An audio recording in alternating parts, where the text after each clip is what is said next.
Hello CAPA classmate, काफी दिनों बाद मैंने कोई वीडियो में अपलोड कर रही हूँ और कुछ पर्सनल रीजंस की वजह से मैं लगातार वीडियो अपलोड नहीं कर पा रही हूँ। आज का जो वीडियो है उसमें मैं एक स्टूडेंट है मेरी राइटिंग सेक्शन बैच की, साजिया कलीम, मैं उसके आंसर्स का इवैल्यूएशन मैंने कर दिया है। तो किस तरह से मैंने इवैल्यूएशन किए हैं, उसके आंसर्स में क्या कमियां हैं, वो सारी चीजें हम बात करेंगे। फिलहाल साजिया कलीम जो है वो हमारे राइटिंग सेक्शन बैच की स्टूडेंट रही हुई है। राइटिंग सेक्शन बैच जो शुरू हुआ था जनवरी 2022 से अप्रैल 2022 तक, 3 महीने का ये बैच था। तो इसमें जो स्टूडेंट्स एडमिशन दिए थे, करीब 41 स्टूडेंट्स दिए थे और इसमें मैंने करीब 17 ऐसे क्वेश्चंस प्रैक्टिस करवाए थे बच्चों से, 11 report questions and 11 argument questions. इन सारे questions along with the answers ये सारे अवेलेबल हैं, ऑल फ्री। कई स्टूडेंट्स ऐसे मुझे पता चला है कि ये सारे नोट्स जो हैं क्वेश्चंस एंड आंसर्स में राइटिंग सेक्शन बैच के, वो नोट्स यू नो मतलब कि सेल कर रहे हैं 2000 2500 में। तो मैं बता रही हूँ, ये राइटिंग सेक्शन बैच के जितने भी एसेज हैं, रिपोर्ट्स एंड आर्गुमेंट्स हैं, ये फ्री में अवेलेबल है मेरे ग्रुप में। मेरे ग्रुप का नाम है कॉम्पिटिटिव इंग्लिश बाय रश्मि। तो अगर आपको ये क्वेश्चन और आंसर चाहिए ऐसे रिपोर्ट आर्गुमेंट का, तो आप मेरा ग्रुप ज्वाइन करिए और उसमें से आप ये आंसर्स को एक्सेस कर सकते हैं। ओके, पैसे देने की जरूरत नहीं है, इट्स अवेलेबल फॉर फ्री। अब ये जो राइटिंग सेक्शन बैच था, इसमें करीब 41 स्टूडेंट्स थे, जिसमें 11 स्टूडेंट्स ने मिनी टेस्ट अटेम्प्ट किया था। जब राइटिंग सेक्शन बैच पूरा खत्म हो जाता है तो लास्ट में मैं 100 मार्क्स का मिनी टेस्ट रखती हूँ। लास्ट ईयर भी रखा था, इस साल भी रखा है। तो उसमें सिर्फ 11 स्टूडेंट्स ने अटेम्प्ट किया था। आप सोचिए 41 में सिर्फ 11 स्टूडेंट्स ने, इससे इससे साफ पता चलता है कि लिखना कितना पेनफुल है। मतलब लिखो और फिर उसके बाद हम ये एक्सपेक्ट करें कि पॉजिटिव फीडबैक मिले, तो ऐसा नहीं होता है। कभी कभी नेगेटिव फीडबैक भी मिलता है। तो हमें, हमारे पास स्ट्रेंथ होनी चाहिए पहले तो लिखने की, फिर उसके बाद नेगेटिव फीडबैक जब मिलता है तो उसको एक्सेप्ट करने की स्ट्रेंथ होनी चाहिए, उसको रियलाइज करने की, और फिर उसको नलिफाई करना, मिनिमाइज करने की भी स्ट्रेंथ होनी चाहिए। एनीवे, 11 स्टूडेंट्स ने अटेम्प्ट किया था ये मिनी टेस्ट, जिसमें 8 स्टूडेंट्स का स्कोर कार्ड मैं आपको दिखा रही हूँ। और जिसमें फर्स्ट जो टॉप स्कोरर है वो उमेद यादव है, जिसको 57 आया है, 57.5। किशन गुप्ता को 54.5 और धीरज सिंह का 53। इन तीनों के आंसर स्क्रिप्ट मैं आप लोगों को दिखा जरूर दूंगी, मगर है ना, इसका इवैल्यूएशन मैं नहीं कर रही हूँ स्क्रीन पर। मैं स्क्रीन पे करूंगी साजिया कलीम का इवैल्यूएशन, राइट। तो इसके मैं स्कोर्स दिखा रही हूँ, साथ में इनके आंसर स्क्रिप्ट भी दिखा रही हूँ, और अगर आप चाहते हो तो इनके आंसर स्क्रिप्ट मैं ग्रुप में शेयर भी कर सकती हूँ। तो इसके आंसर्स मैं दिखा देती हूँ आपको।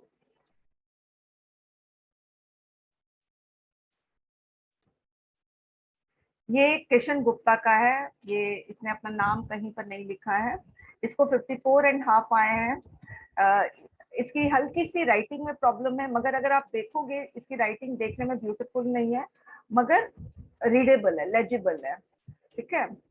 तो मैंने जो क्वेश्चन पूछा था इसमें पहला था, national security thinking is undergoing a massive shift. और फिर उसके बाद, women security must not be predicated on restrictions of their right and freedom। ये वाला क्वेश्चन मैंने पूछा था। 2 ऐसे क्वेश्चन थे। और उसके बाद एक आर्गुमेंट क्वेश्चन था। इसके मेरे आंसर्स भी अवेलेबल है और इनके आंसर्स भी मैं ग्रुप में पोस्ट कर सकती हूँ।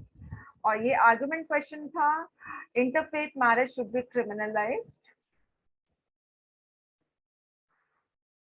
और इसमें इसको 12 मिले, अच्छे इसने आंसर्स लिखे हैं। और फिर एक रिपोर्ट क्वेश्चन था, इंडिया फिस्कल डेफिसिट। और फिर उसके बाद प्रेसी और रीडिंग कॉम्प्रहेंशन था। तो जो मैं इसमें डिस्कस नहीं कर पाऊंगी, क्योंकि प्रेसी का पैसेज पता होना चाहिए, रीडिंग कॉम्प्रहेंशन का भी पता होना चाहिए। ठीक है। तो एनीवेज ये इसके मार्क्स हैं और मैं इसको क्लोज कर रही हूँ।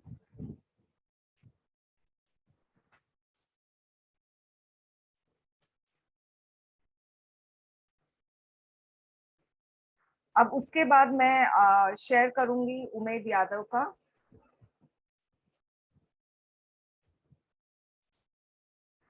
मैं बाद में शेयर करती हूँ, पहले मैं शाजिया का करवा देती हूँ। उमेद यादव और धीरज का मैं शेयर कर दूंगी ग्रुप में, ठीक है। मैं शाजिया का आंसर्स मैं आप लोगों से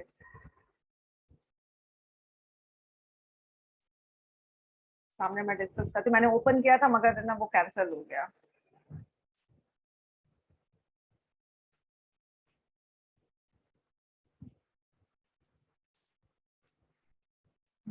ये ये शाजिया का है, ठीक है, शारजा कलीम, और ये दिल्ली की है। इसको आए हैं 36.5। मैंने इसके फीडबैक में लिखा है your success depends on smart work. Smart work का मतलब ये हुआ कि कंटेंट हमारे पास है, मगर उसको हम अगर उसी समय एग्जामिनेशन हॉल में अगर हमारे पास ऑर्गेनाइज नहीं हम कर पाए तो फिर मतलब बहुत मेसी लुक देता है आपका कंटेंट। अगर कंटेंट रिच भी है तो वो मेसी लुक देता है। एनीवेज, पहला क्वेश्चन है national security thinking is undergoing a massive shift. इसका मतलब ये है, सबसे पहले जब हम क्वेश्चन पढ़ते हैं, कोई कोई स्टूडेंट्स ऐसे होते हैं कि सीधा का सीधा अटेम्प्ट करना शुरू कर देते हैं without understanding the question in totality. मतलब एक तो क्वेश्चन को आपको स्प्लिट फॉर्म में पूरा विच्छेद करके, संधि विच्छेद करके क्वेश्चन को समझना चाहिए। फिर टोटलिटी में समझने का मतलब ये है कि हर एक वर्ड को एक दूसरे वर्ड से कनेक्ट करना चाहिए। तो अगर हम संधि विच्छेद करें इस क्वेश्चन का, तो इसमें नेशनल सिक्योरिटी आए। तो सबसे पहले सिक्योरिटी, कैसा सिक्योरिटी? नेशनल सिक्योरिटी, यानी पूरे इंडिया की सिक्योरिटी के बारे में बात कर रहे हैं हम। एक्सटर्नल सिक्योरिटी यानी सिक्योरिटी, एक्सटर्नल थ्रेट से हमें सिक्योरिटी, इंटरनल थ्रेट से सिक्योरिटी, ये टोटल में सिक्योरिटी की बात हो रही है। उसके बाद यहाँ पर शिफ्ट है, मैसिव शिफ्ट। तो यानी आपको, अगर हमने शिफ्ट का मतलब चेंज, यानी सिक्योरिटी में चेंज आ रहा है, सिक्योरिटी की थिंकिंग में चेंजेस आ रहे हैं, राइट। तो आप लोगों को ये अपने कंटेंट में किसके बारे में बात करनी है? सिक्योरिटी के बारे में बात नहीं करनी है। अगर आप सिक्योरिटी के बारे में बात करोगे, अगर जो मेन बॉडी है उसमें अगर सिक्योरिटी के बारे में बात करोगे, तो internal security, external security, internal threat, external threat, और भी पता नहीं क्या क्या बातें करने लग जाओगे, आर्म फोर्सेस के बारे में बातें करने लग जाओगे, तो मुश्किल हो जाएगी, ठीक है। आपको शिफ्ट के बारे में बताना है कि नेशनल सिक्योरिटी थिंकिंग में शिफ्ट क्या क्या हो रहे हैं, ये बात करनी है आपको, फाइन। तो अब हमें इंट्रोडक्शन यानी मेन बॉडी में आपको शिफ्ट के बारे में बात करनी है।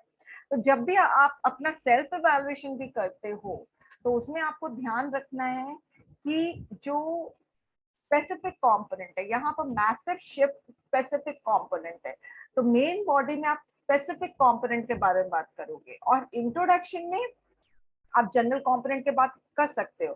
तो नेशनल सिक्योरिटी यहाँ पे जनरल कंपोनेंट है, और शिफ्ट यहाँ पर स्पेसिफिक कंपोनेंट है। अगर आप ऐसे करके गोल करोगे, ऐसे करके गोल, है ना, वेन डायग्राम नहीं होता है, तो ये पूरा सिक्योरिटी है। अब सिक्योरिटी ये पूरा जनरल कंपोनेंट हुआ, और मैसिव शिफ्ट किसके अंदर आएगा? सिक्योरिटी के अंदर आएगा। तो ये मैसिव शिफ्ट क्या हुआ? Specific component. तो जिसको भी वेन डायग्राम पता है ना, तो वेन डायग्राम से आप लोग बहुत आसानी से पता लगा सकते हो कि कौन सा जनरल कंपोनेंट है। जनरल कंपोनेंट ज्यादा स्पेस लेगा, बहुत ब्रॉड होता है, बहुत ब्रॉड एस्पेक्ट होता है जनरल कंपोनेंट, और उसके अंदर जो स्पेसिफिक कंपोनेंट आएगा वो नैरो होता है, जनरल कंपोनेंट से काफी छोटा होता है, राइट। उसके एस्पेक्ट बहुत छोटे होते हैं, उसके डायमेंशंस बहुत छोटे होते हैं। मगर जो जनरल कंपोनेंट है, जैसे नेशनल सिक्योरिटी, अगर आप देखोगे इसके डायमेंशंस बहुत बड़े हैं, तो ये जनरल कंपोनेंट है जिसके बारे में आपको ज्यादा बात नहीं करनी है। और जो स्पेसिफिक कंपोनेंट है जिसके डायमेंशन बहुत लिमिटेड होते हैं, उसके बारे में आपको ज्यादा बात करनी है, राइट। तो शिफ्ट किस में आ रहा है? सिक्योरिटी में, सिक्योरिटी की थिंकिंग में आ रहा है। तो इसने, शाजिया ने क्या किया है, नेशनल सिक्योरिटी एक जनरल कंपोनेंट है, तो इसने जनरल कंपोनेंट के बारे में बात किया है। ओके, मैं इसमें कलर डिफरेंट ले लेती हूँ ताकि थोड़ा सा अलग दिखे, ठीक है। तो इसने क्या किया, जनरल कंपोनेंट जो है ना, उससे आप अपना इंट्रो स्टार्ट कर सकते हो। और स्पेसिफिक कंपोनेंट को, अगर आपको, जैसे मैं हमेशा से कहती हूँ, अगर आप मेरे बाकी वीडियोस भी देखे हो, जो जनरल कंपोनेंट है उससे आप अपना इंट्रो स्टार्ट कर दो, और स्पेसिफिक कंपोनेंट जो है, ये स्पेसिफिक कंपोनेंट है, उसको सेकेंड पैराग्राफ में लेकर आओ और पूरा का पूरा ऐसे क्वेश्चन को एक्सपोज कर दो। ऐसे क्वेश्चन क्या है, नेशनल सिक्योरिटी थिंकिंग में बहुत चेंजेस आ रहे हैं, ये है। इस पूरे ऐसे क्वेश्चन को सेकेंड पैरा में एक्सपोज कर दो, ठीक है। अब देखो इसने क्या किया है, शाजिया ने जो जनरल कंपोनेंट्स है इसने अपना इंट्रो स्टार्ट किया। तो आप जनरल कंपोनेंट से इंट्रो स्टार्ट कर सकते हो, स्पेसिफिक कंपोनेंट आपको मेन बॉडी में डील करना है। तो security is a very vital component of a country. इसने नेशनल सिक्योरिटी ना लेकर सिर्फ सिक्योरिटी लिया है, ठीक है। तो इसने सिर्फ इसके बारे में बात की है। It provides political, economic, and social stability in the country. In the last decade, the technology and development transformed the type of threats to the national security. फिर उसके बाद इसने यहाँ पर पहले इसने सिक्योरिटी की बात की, फिर ये नेशनल सिक्योरिटी पे आई। This forced authorities to think and act differently. Hence, there is 360-degree shift. अब देखो उसके बाद ये शिफ्ट के बारे में बात आई, यानी इंट्रो में ही आप देख रहे हो किस तरह से इंट्रो में इसने अपने ऐसे क्वेश्चन को ग्रेजुअली ओपन अप किया है, धीरे धीरे ओपन अप किया है। अब अगर आप सडनली नेशनल, मतलब जैसे कोई कोई होते हैं सुना से लिखते हैं, yes national security thinking is undergoing a massive shift for example, ठीक है। तो ये क्या है, आपने ऐसे क्वेश्चन को इंट्रो के वेरी फर्स्ट लाइन में एक्सपोज कर दिया, तो फिर ऐसे की ब्यूटी पूरी तरीके से खत्म हो गई। ऐसा लग रहा है कि जीएस का क्वेश्चन है और उसका आप आंसर कर रहे हो। ऐसे की ब्यूटी को अगर आपको बरकरार रखना है तो आपको सबसे पहले जनरल कंपोनेंट के बारे में बात करके धीरे धीरे कनेक्ट कर करके फिर आप स्पेसिफिक कंपोनेंट में आओगे, जैसे कि इसने किया है। सबसे पहले सिक्योरिटी, फिर नेशनल सिक्योरिटी, और फिर उसके बाद वो शिफ्ट में आई है, और ये हो गया आपका स्पेसिफिक। और यहाँ पर इसने पूरा का पूरा ऐसे क्वेश्चन को एक्सपोज कर दिया। You can never expose the ऐसे question in the very first line of the introduction. Introduction के लास्ट लाइन में आप कर दो ऐसे क्वेश्चन को एक्सपोज, या आप सेकंड पैराग्राफ के फर्स्ट लाइन में ऐसे क्वेश्चन को एक्सपोज कर दो। जिसके पास भी मेरे आंसर्स हैं, या जिसके पास भी मेरी राइटिंग सेक्शन की बुक है, राइटिंग सेक्शन की बुक मैंने रिलीज की है जिसमें 215 ऐसे हैं, 60 आर्ग्यूमेंट है, करीब 40 रिपोर्ट क्वेश्चंस विद आंसर्स है, फिर sample previous year reading comprehension सारे सॉल्व, प्रीवियस ईयर प्रेसी सारे सॉल्व है, और फिर सैंपल रीडिंग कॉम्प्रिहेंशन प्रैक्टिस के लिए, सैंपल प्रेसी पैसेजेस से प्रैक्टिस के लिए। तो जिसके पास भी मेरे ये राइटिंग सेक्शन की बुक है, या जिसके पास भी इन सारे आंसर्स हैं राइटिंग सेक्शन बैच के, तो वो देखेंगे कि मैंने हमेशा इंट्रो जनरल कंपोनेंट से स्टार्ट किया और फिर धीरे धीरे मैं स्पेसिफिक कंपोनेंट में आई। या तो मैंने इंट्रो के लास्ट लाइन में स्पेसिफिक कंपोनेंट को एक्सपोज कर दिया है, या तो फिर सेकंड पैराग्राफ में, राइट। तो इसने फर्स्ट पैराग्राफ में किया। अब उसके बाद इसने क्या क्या गलती की, यहाँ पर एकदम सही था, इसको गुड भी मिला। अब इसने लिखा external threats to the national security evolve with time, ठीक है, ये भी सही है। यहाँ पर शिफ्ट लिखा है तो यहाँ पे इवॉल्व है, तो ठीक है, कनेक्शन सही है। अब यहाँ पे इसने बोला है कि नेशनल सिक्योरिटी इवॉल्व करता, अब एग्जामिनर तो ये सोचेगा ना कैसे इवॉल्व किया है, फाइनली क्या चेंजेस आए हैं, ये सब सोचेगा ना। मगर इसने साइबर अटैक्स के बारे में बात की, फिर today cyber attacks on important project is one of the major cause of concern. अजीब बात ये है कि यहाँ पर ये इवॉल्व के बारे में बात करी, यहाँ पर शिफ्ट के बारे में बात करी, और अचानक साइबर अटैक, मतलब इसको इसने इस लाइन के बाद इसको इवॉल्व के बारे में बात करनी थी, उसने नहीं किया, इसने साइबर अटैक के बारे में बात किया। फिर इसने China belt and road initiative के बारे में बात किया, स्ट्रिंग ऑफ पर्ल्स के बारे में बात किया। मतलब मेसी एग्जामिनर बोलेगा ये मेरे को कहाँ लेकर जा रही है, इसका कंटेंट कहाँ जा रहा है, कौन से डायरेक्शन में जा रहा है, कुछ पता ही नहीं चल रहा है। इवॉल्व, फिर साइबर अटैक, फिर China belt and road initiative, जबकि ऐसे क्वेश्चन क्या बोल रहा है, मैसिव शिफ्ट। तो सीधे सेकंड पैराग्राफ में आप शिफ्ट के बारे में बताओ क्या क्या शिफ्ट हो रहा है, मगर इसने शिफ्ट नहीं बताया। फिर उसके बाद threats are no longer through borders, अब China belt and road initiatives बताया है और जो बॉर्डर वाली ही प्रॉब्लम है, मगर फिर यहाँ पे इसने लिखा threats are no longer through borders but through economic power and diplomacy. China's belt initiative, cyber attack, फिर इकोनॉमिक पावर एंड डिप्लोमेसी, मतलब इस पैराग्राफ में इसने किसी के बारे में इलैबोरेट नहीं किया है। इसने सिर्फ क्या किया है, जैसे होता है ना बिट्स एंड पीसेस में लिखना, वो ही लिखा है, evolve, cyber attack, China belt and road initiatives, economic power and diplomacy, अब यहाँ पर ये चेंज में आई, the change in the security concern reflected in defence minister statement that India has strictly adhered to the no first use policy but what in future depends on the circumstances. ये change है। In fact ये जो इतने लिखा है ना, ये सारा लिखने की जरूरत नहीं थी, कुछ नहीं।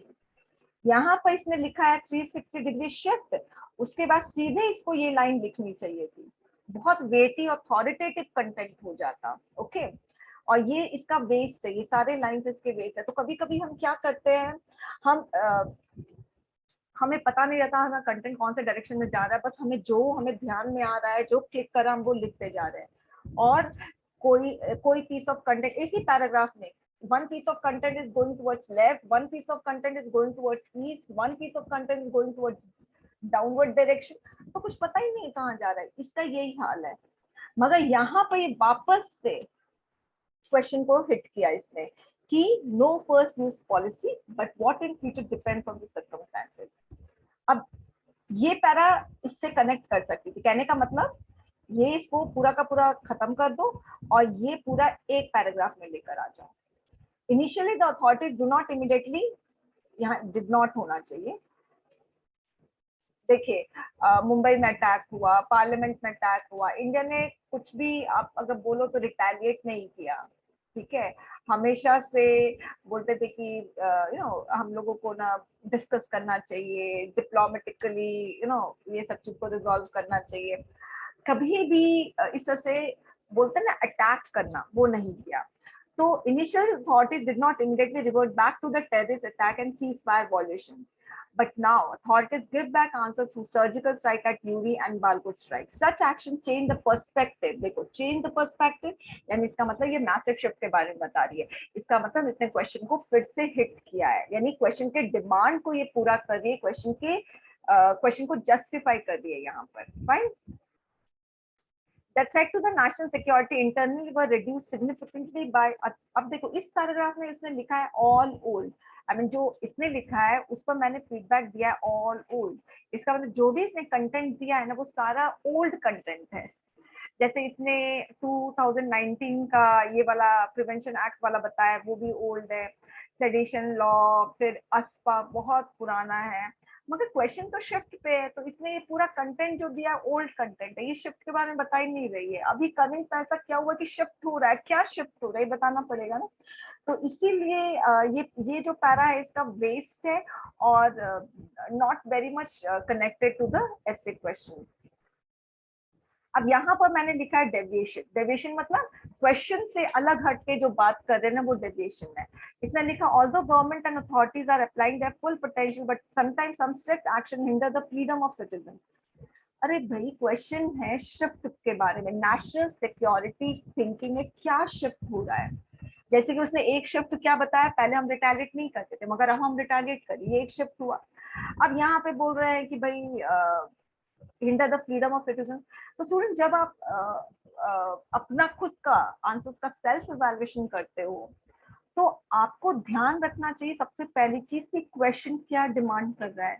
क्वेश्चन क्या डिमांड कर रहा है वो समझने के लिए आपको क्वेश्चन को सबसे पहले संधि विच्छेद करना पड़ेगा, स्प्लिट करना पड़ेगा, डाइसेक्ट करना पड़ेगा।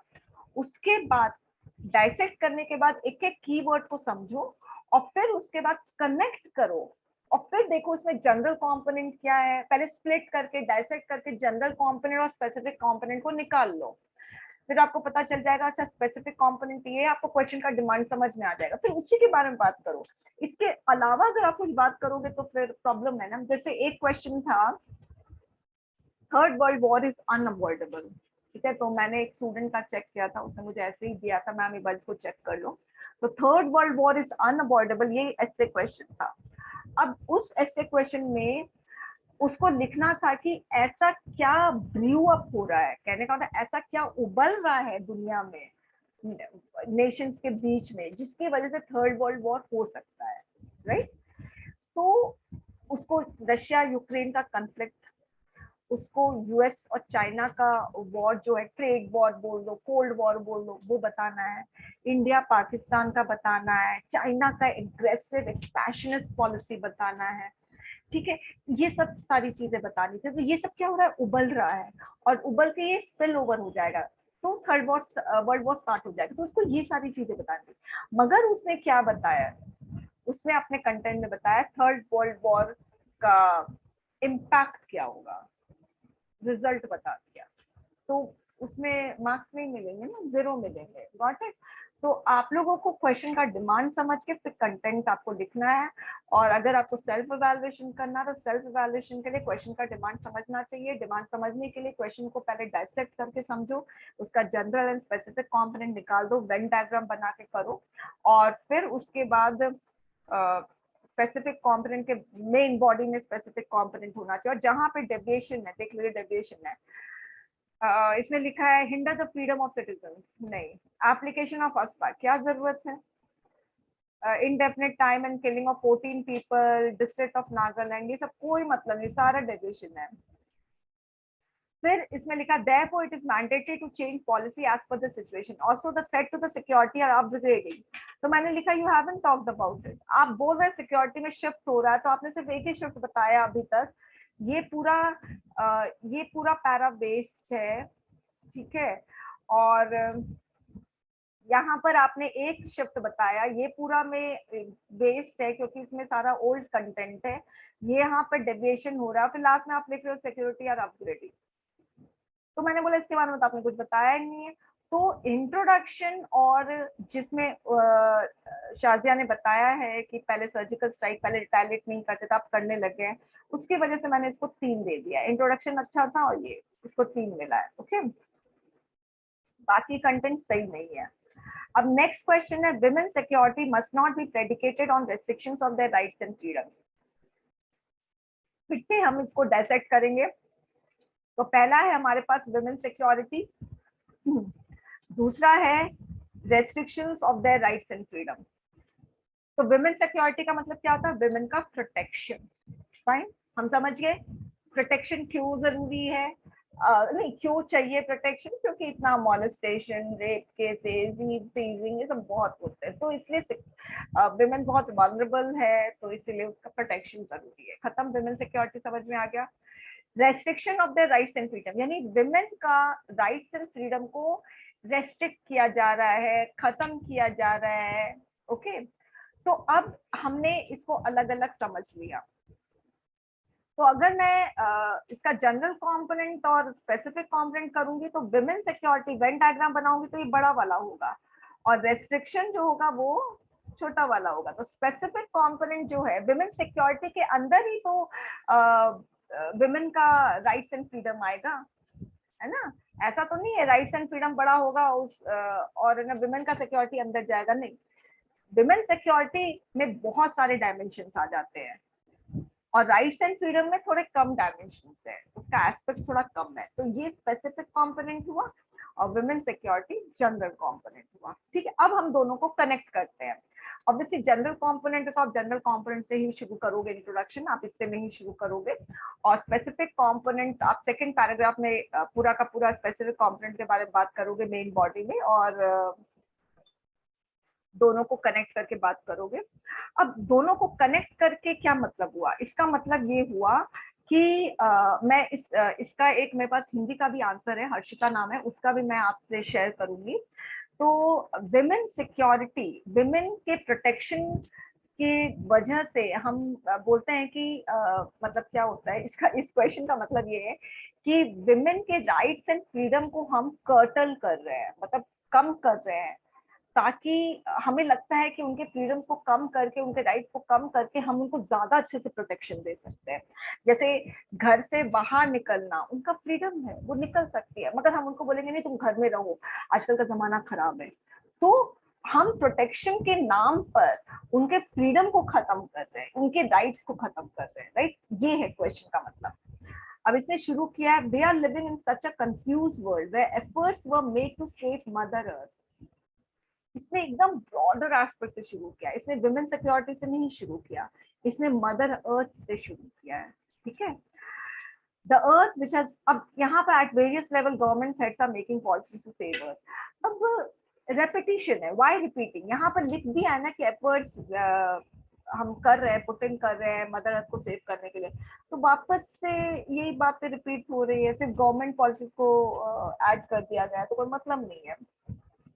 इस तरह से आप वर्ड्स और टाइम दोनों वेस्ट करते हो। The earth which has given birth to each and every creature on this planet,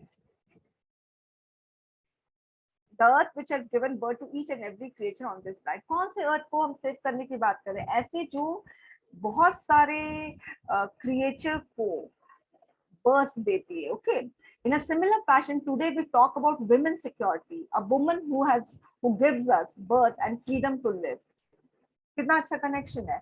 mother earth को विमेन सिक्योरिटी से कनेक्ट किया और विमेन सिक्योरिटी को कनेक्ट किया फ्रीडम से। Got it? तो इसका जो इंट्रो है अच्छा है, अगर ये चीज नहीं रहती तो मैं इसमें गुड दे देती। ठीक है, तो इसने बहुत ब्रॉडर एस्पेक्ट से शुरू करके विमेन सिक्योरिटी और विमेन सिक्योरिटी से कनेक्ट करके मदर अर्थ पे आ गए। Now, Constitution of India provide right to equality and freedom to every citizen। अब मैंने यहाँ पर लिखा नो कनेक्शन, क्योंकि देखिए अगर आप चाहते हो आपका ऐसे एक इंटीग्रेटेड लुक दे, कोहेरेंट लुक दे, एक ऑर्गेनाइज लुक दे, वेल कनेक्टेड लुक दे, तो आपको ध्यान रखना है कि आपके एसे में लाइन टू लाइन कनेक्टिविटी होनी चाहिए। जैसे ये लाइन का उसके बाद ये वाली लाइन आएगी तो कनेक्टिविटी होनी चाहिए, वैसे इस पैराग्राफ का इस पैराग्राफ से कनेक्टिविटी होनी चाहिए। अब इस पैराग्राफ से कैसे कनेक्टिविटी होगी? इसने इस पैराग्राफ को एंड किया, we are imposing ban on a freedom. ठीक है, तो फिर नेक्स्ट पैराग्राफ में बताओ ना कैसे हम उनके फ्रीडम को बैन कर रहे हैं या फ्रीडम को खत्म कर रहे हैं या रेस्ट्रिक्ट कर रहे हैं, बताओ इस पैराग्राफ में। क्योंकि आपने इस पैराग्राफ को इसी से लाइन से एंड किया है, तो इसी लाइन से फिर आप शुरू भी करो ना, इसको एक्सटेंड करो। मगर इसमें constitution of India provide right to equality, freedom to every citizen, but even after 70 years the only solution we could find out that protect. Got it? तो कनेक्शन नहीं है। अब देखो इस पैराग्राफ में इसने क्या लिखा है कि कॉन्स्टिट्यूशन ऑफ इंडिया हम राइट टू इक्वालिटी और फ्रीडम देता है सिटीजन को, मगर 70 साल के बाद भी हम एक ही सोल्यूशन हमें मिलता है विमेन के सिक्योरिटी का, by limiting her freedom, by confining women to house and making her wear decent dress as per the society rules. With such security measures for women, there is no difference between the autocratic government of Taliban and the largest democracy of the world। अच्छा लिखा है इसने, अच्छे से बताया है कि अगर इसने पूरा का पूरा यहाँ पर ऐसे क्वेश्चन को एक्सपोज कर दिया इस पैराग्राफ में। इसने लिखा है कि संविधान हमें राइट टू इक्वालिटी देते हैं, फ्रीडम देते हैं, मगर विमेन को हाउस में कन्फाइन कर दिया जाता है, बोलते हैं डिसेंट ड्रेस पहनो। ठीक है, तो अगर हम इस तरह से डिक्टेट कर रहे हैं टर्म्स विमेन पर, अगर हम टर्म्स को डिक्टेट कर रहे हैं, तो फिर तालिबान गवर्नमेंट और इंडियन गवर्नमेंट में क्या डिफरेंस है? ठीक है, सिक्योरिटी के नाम से अगर नाम पर अगर हम विमेन को डिक्टेट कर रहे हैं क्या पहनो, कहाँ जाओ, कब जाओ। ओके, फिर इसने लिखा blaming liberty and freedom for insecure environment is not a solution. अच्छा लिखा है कि वातावरण जो है हमारा, जो आजकल जो दुनिया है उसमें बोलते हैं ना स्वतंत्रता दी गई है ना, आजादी दी गई है लड़कियों को, इसी की वजह से इतना अनप्रोटेक्टेड है, इनसिक्योर्ड है और इतना रेप केसेस ये सब होते हैं। एज पर द, अब ये इस चीज को रेफ्यूट कर रही है कि लिबर्टी और फ्रीडम से इन्वायरमेंट इनसिक्योर नहीं हुआ है। इसमें लिखा है कि majority of the rape cases involve close family relatives and friends. Also, the rape against infant or senior citizen has nothing to do with the question of freedom or rights। इसने बहुत अच्छे से जस्टिफाई किया है कि women का freedom और restriction, freedom को रेस्ट्रिक्ट करके, राइट्स को रेस्ट्रिक्ट करके उनको प्रोटेक्ट नहीं कर सकते हैं। अगर ऐसा कर सकते हैं तो फिर हम इन्फेंट और सीनियर सिटीजन का क्या है, वो लोग तो घर पे ही रहते हैं, तो उनके साथ भी हादसा होता ही है, राइट। फिर इसने एक और चीज बताया कि पैंडेमिक में कोविड-19 के समय अगर although the number of crime decreased against women on road and public way, but there was significant rise in number of cases inside home such as domestic violence and marital rape। ठीक है, when women are not even safe inside home where she is supposed to have freedom, तो कहाँ, जब घर में ही freedom, घर में ही वो सेफ नहीं है, ठीक है, तो कहाँ वो सेफ रहेगी। ओके, तो ये वाली चीज इसने बताई है। फिर इसने एंड किया है, providing more rights, freedom and liberty can be solution of women security. इसने कहा है कि और राइट्स दो, फ्रीडम दो, family and government should empower women so that they can stand for themselves. For instance, formulation of Vishakha guidelines for sexual harassment act, workplace providing female workers to speak against injustice. Also, the government initiative of Pink Police Station is helping reducing crime against women. तो obviously women के rights को restrict नहीं करना चाहिए उनके protection के नाम पर। तो इसने इस तरह से कंक्लूड किया है। तो मुझे इसका ऐसे अच्छा लगा, मगर इसका ऐसे बहुत छोटा है। आप देखिए 1.5 पेज में ही खत्म हो गया। तो मैंने लिखा some point good but too short, बहुत छोटा है। अब हम आते हैं आर्गुमेंट में। Interfaith marriage should be criminalised. तो आर्गुमेंट में बहुत सारे स्टूडेंट्स कहते हैं मैम इंट्रोडक्शन लिखना जरूरी है, मैम ये वाला वर्ड लिखना जरूरी है। क्यों नहीं लिखना जरूरी है? आप ये वर्ड मत लिखो, आप सिर्फ ये लिखो। एग्जामिनर को कैसे पता चलेगा कि यहाँ ये क्या है? ये तो ऐसे हैंगिंग पोजीशन में लटक रहा, कुछ पता ही नहीं चल रहा ये है क्या। आप प्रॉपर तरीके से लिखो, ये इंट्रोडक्शन है। एग्जामिनर को गेस वर्क मत करवाओ, ठीक है? इतना एग्जामिनर आपके लिए इतना एफर्ट्स नहीं लगाएगा। अरे कौन सा पैराग्राफ है, जरा मैं भी देखूं। नहीं, लिखो इंट्रोडक्शन। अच्छा, एग्जामिनर को तुरंत पता चलता है ये इंट्रोडक्शन लिख रहा है। अब कोई स्टूडेंट कहता है मैम इंट्रोडक्शन लिखना जरूरी है, मतलब ये सारी चीजें लिखनी जरूरी है। बिल्कुल जरूरी है। जब भी आप डिबेट स्टार्ट करते हो तो डिबेट का बेस तो दोगे ना, ऐसे ही लिख दोगे क्या? एनीवेज, तो interfaith marriage should be criminalised. तो इसने इंट्रोडक्शन में लिखा है, हमेशा इंट्रोडक्शन में फैक्ट देना चाहिए। इंट्रोडक्शन में कभी अपना ओपिनियन मत दो। अगर ओपिनियन दे दोगे ना, आप साइड्स लेना शुरू कर दोगे। साइड्स आपको यहाँ पर लेना है, फॉर एंड अगेंस्ट में। तो इनसे फैक्ट दिया, recently government of Uttar Pradesh, Karnataka, Uttarakhand pass anti conversion bill. The bill prohibits the religious conversion for marriage. ठीक है, this raises the debate whether the interfaith marriage should be criminalized or not, right? तो क्यों ये debate हो रहा है, क्यों ये आर्गुमेंट हो रहा है, उसका रीजन भी आप इंट्रोडक्शन में दे सकते हो, मगर कभी साइड्स मत देना। तो पहला इसने रीजन दिया है फोर्सफुल रिलीजियस कन्वर्जन का, तो एकदम सही है। आप इतना आप अंडरलाइन कर सकते हो, आप यहाँ पे फोर्सफुल रिलीजियस कन्वर्जन ऐसे सब हेडिंग दे सकते हो। फिर इसने दूसरा जो सेकंड जो सेंटेंस लिखा है, आई एम सॉरी, सेकंड जो पॉइंट दिया है, वो पूरा का पूरा डेविएशन है। इसने लिखा है कि टू फुलफिल इलीगल एक्टिविटीज। चलो ठीक है, यहाँ तक सही है। मगर अब यहाँ पे इसने लिखा है पूरा, इसने स्टोरी लिखना शुरू कर दिया। Sometimes people from urban areas marry poor girl, tribal girls. ठीक है, अब इसमें इंटरफेथ का तो कोई चक्कर ही नहीं है। Force them into human trafficking. Victims are from disadvantaged family background and lack education, therefore find it difficult to report cases. पूरा मतलब ये पूरा डेविएशन है। इंटरफेथ मैरिज क्यों क्रिमिनलाइज करना चाहिए? इसलिए कि केसेस रिपोर्ट नहीं कर सकते, इसलिए कि एजुकेशन लैक करता है? नहीं, ये सब नहीं है।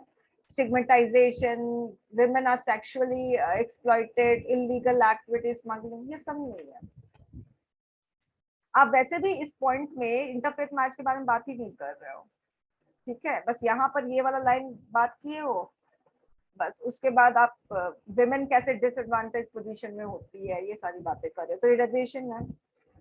अगेंस्ट में इसने लिखा है, बी आर अम्बेडकर का इसने लिखा है कि अगर हमें रिजिडनेस कास्ट सिस्टम का या सोसाइटी का जो सोशल फैब्रिक है उसका रिजिडिटी को हमें हटाना है, तो इंटरफेथ मैरिज या इंटरकास्ट मैरिज जरूरी होता है। सही है। फिर उसने लिखा है कि fundamental rights to individual to choose their partner, ये भी सही है। तो कोई कोई स्टूडेंट्स ऐसा करते हैं, जैसे इसने 2 पॉइंट्स दिया है, कोई कोई स्टूडेंट 5, 6, 7 पॉइंट्स देते हैं और पॉइंट्स को एलैबोरेट नहीं करते हैं। तो आपका पॉइंट्स क्या है, वेट ही नहीं रहेगा, आपका पॉइंट्स रिच नहीं रहेगा, तो आपको मार्क्स नहीं मिलेंगे।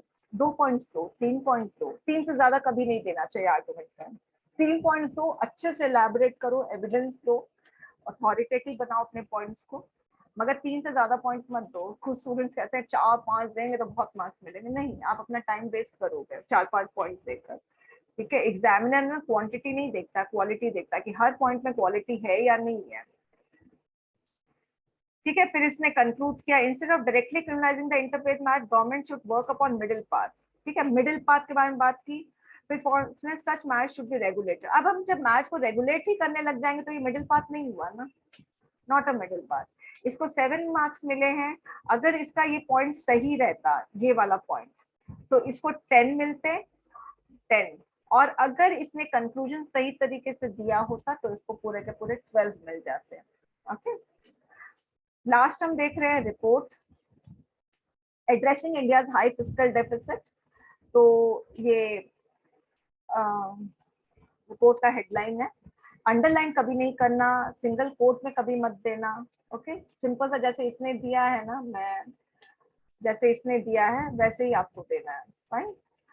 अच्छा, उसके बाद प्लेस दोगे, और कभी भी रिपोर्ट में आप है ना या तो न्यू रैली तो हमेशा दे सकते हो, यहाँ पर जो जहाँ पे इंसिडेंट हुआ है वो प्लेस का नाम दे सकते हो, ठीक है।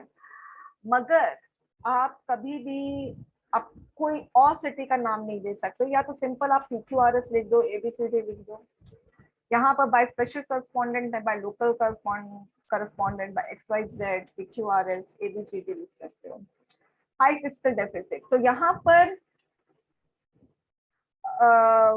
फिस्कल डेफिसिट कितना हाई है यहाँ पे बता दिया, रीजन भी यहाँ पे बता दिया। तो सीधे रिपोर्ट के इंट्रोडक्शन में ही आपको रिपोर्ट के क्वेश्चन को हिट करना है। जैसे एस्से के इंट्रोडक्शन में कभी भी एस्से क्वेश्चन को टोटलिटी में हिट नहीं करना चाहिए इंट्रो के वेरी फर्स्ट लाइन में, मगर रिपोर्ट क्वेश्चन के इंट्रो में हमेशा रिपोर्ट क्वेश्चन को हिट करना चाहिए डायरेक्टली, ठीक है। अब ये हाई क्यों हुआ, पेंडेमिक की वजह से हुआ है, ठीक है। First, lower revenue due to pandemic, ठीक है। लेस डिमांड, लॉकडाउन, ठीक है। Pandemic result in high revenue expenditure on food and public relief programme. फिर इसने इसका सोल्यूशन बताया कि लिमिट करना है फिस्कल डेफिसिट को अप टू 3%, मगर 15 फाइनेंस कमीशन में government to reduce to 4% of GDP, eventually make it difficult to raise funds and attract investment to the country. इसका इम्पैक्ट क्या होता है वो लिखा है। अब उसके बाद इसने लास्ट, हमेशा रिपोर्ट में 3 पैराग्राफ्स होते हैं, तो इसने थर्ड पैराग्राफ में लिखा है अकॉर्डिंग टू द एक्सपर्ट्स। आपको थर्ड पैराग्राफ में एक्सपर्ट्स का ओपिनियन लिखना है। रिपोर्ट में आप कभी अपना ओपिनियन सजेशन नहीं लिख सकते हो। In order to address the issues of Indian high fiscal, the government can cut GST rates. This allow more money in the hands of users. Government, instead of giving freebies like loan waivers, subsidies, the government should focus on infrastructure and development projects. Also, the government can fast track the ongoing projects so that their realization can infuse money in the market. ये experts का opinion है, इसका खुद का नहीं है, और इसको अच्छे मार्क्स मिले हैं 7। ओके, बाकी सारा स्टूडेंट्स रीडिंग कॉम्प्रिहेंशन है, प्रेसी है, इसको प्रेसी में मिले हैं 4, क्योंकि प्रेसी का एक बहुत इंपॉर्टेंट चीज था इंटरनेशनलिज्म, जो मिस कर दिया इसने, इसीलिए इसको 4 मिले हैं। अदरवाइज ये लिख देती तो इसमें इसको 6-7 मिल जाते हैं। और ये है रीडिंग कॉम्प्रिहेंशन के आंसर्स। इसमें पॉइंट्स मिसिंग है, करीब 7 पॉइंट्स होने चाहिए थे, इसने एक ही पॉइंट लिखा है, ठीक है। ये पूरा का पूरा गलत है। ओके, तो आई होप स्टूडेंट्स आप लोगों को बहुत मदद मिली होगी इस आंसर्स को जो मैंने इवैल्यूएट किया है, डिस्कस किया है। इससे सेल्फ इवैल्यूएशन में आप लोगों को काफी मदद मिलेगी। मुझे ऐसा लगता है कि आप अपना भी आंसर्स खुद से इवैल्यूएट कर सकते हो। और अगर आपको कोई क्वेरी है तो आप कमेंट सेक्शन में पूछ सकते हो, आप मेरे टेलीग्राम ग्रुप भी ज्वाइन कर सकते हो। Okay, thank you students.